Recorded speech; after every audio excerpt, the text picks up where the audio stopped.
Welcome to Kent Science Park in Sittingbourne, Kent in the Thames Gateway.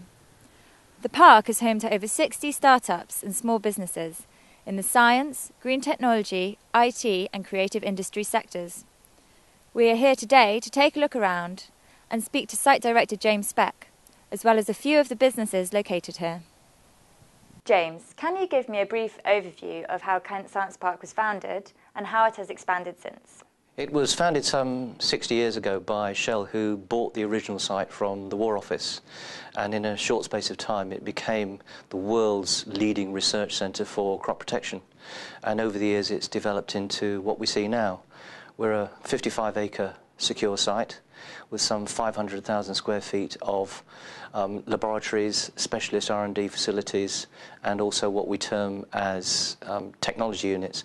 We also have the Kent Science Resource Centre on site, which is a teaching facility which provides foundation degree courses for laboratory technicians, and that's validated by University of Kent. How does Kent Science Park contribute to the local community? We have some 1,200 employees on site, of which about 75% actually live in the Medway area, Swale, which is a local borough, and also Maidstone. Plus the fact, with 60 companies on site, all paying their business rates, etc., Kent's a net contributor to the national purse, so those 60 companies actually do their bit when it comes to contributing to that. In what ways do you think that London 2012 will have a positive impact on Kent Science Park, the businesses located within it, and the wider region?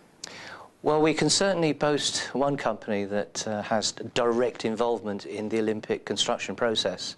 However, I think what we've got to look for is a ripple effect, and I believe that will happen. It's created something like 8,000 jobs in the construction industry, and in the final phases of the Olympic construction, it will create somewhere in the excess of 20,000 jobs, as I understand. And what we will see is a demand for the improvement to infrastructure in and around the area. And of course, in the aftermath of the banking crisis, London is going to face huge international competition, London and this area. So the Olympics couldn't have come at a better time. It's going to give us a huge opportunity to make sure we remain on the international stage. What qualities does the Thames Gateway possess that make it the ideal location for Kent Science Park? Well, we are tacked right on the edge of Thames Gateway. The area is already earmarked for major regeneration, redevelopment, etc. The qualities that we have got some existing good, hard-working communities and business clusters as well. And I think we have to be able to develop those as well alongside the new ideas, the new plans that Thames Gateway has. It's got an international name already. It's going to be one of the largest projects in Europe, and that in itself is a quality in itself. I'm here with Giacomo Maini, who is Managing Director of Ecologia. Giacomo, please can you explain briefly what Ecologia does? Ecologia is an environmental consultant and a technical contractor. We deal with all problems associated with pollution in relation to contaminated land and groundwater. What we do is we go to a site, we take sample of soil and groundwater, we look at the level of contamination, and we risk assessment that contamination against certain receptors, could be human health or the environment. And as well, if there is a risk, we can design a remediation scheme based on sustainable and innovative technology that we got in-house. What made you decide to locate at Kent Science Park in the Thames Gateway? The decision to locate at the Kent Science Park was due to the fact that when we started 10 years ago, we were a very small organisation. We needed to have a flexible tenancy, and we didn't know what was our requirement in terms of space. The relationship with the Kent Science Park has proven to be very beneficial because in these 10 years we moved 4 times from within the park from 1 room to now occupy about 4 buildings. Have you developed successful commercial relationships with any of the companies located here?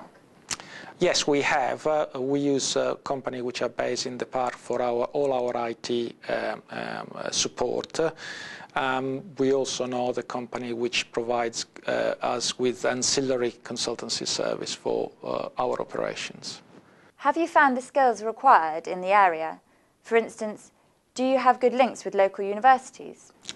At Ecologia, we employ a very diverse workforce, so the local area has been good for employing people with vocational qualification. With regard to highly professional staff, we tend to have a bit more of a problem, as the majority tend to gravitate around the London area. However, we have overcome that by looking at implementing a graduate program where we use the local university, and this has proven to be very successful. I used to be a student at Kent University, so we still use their services. In particular, we use them to support the professional development of our staff. I'm now joined by David Lloyd, who is founder and director of DGL Testing. David, can you tell me a bit about what DGL Testing does? Yeah, DGL Testing are involved in testing of asphalt materials, mainly in the road construction industry, testing for compliance to British and European standards. We're a UCAS accredited company. We also test soils, concrete, anything in construction. I understand that you have recently been contracted to work on the Olympic Park site. Can you tell me a bit about that? Yeah, we're involved in testing of the running track within the Olympic Stadium itself to ensure that the materials used and the construction are to the British standard or European standards. We're also involved in the Olympic Village and the surrounding roads that are all being upgraded, testing of those. Do you think that your location in the Thames Gateway, and therefore the proximity to the Olympic Park, helped you win the contract in any way? Yeah, I think we're in a good situation here that we've got access to all major routes in the southeast, so yes, I believe they did. How do you hope to reap the benefits of London 2012 and the business opportunities created in the longer term? On the Olympic site, we're working with more major contractors than we have before, and they're getting to see DGL testing face to face, and we hope that once the Olympics are finished that they will then carry on using us and on other contracts.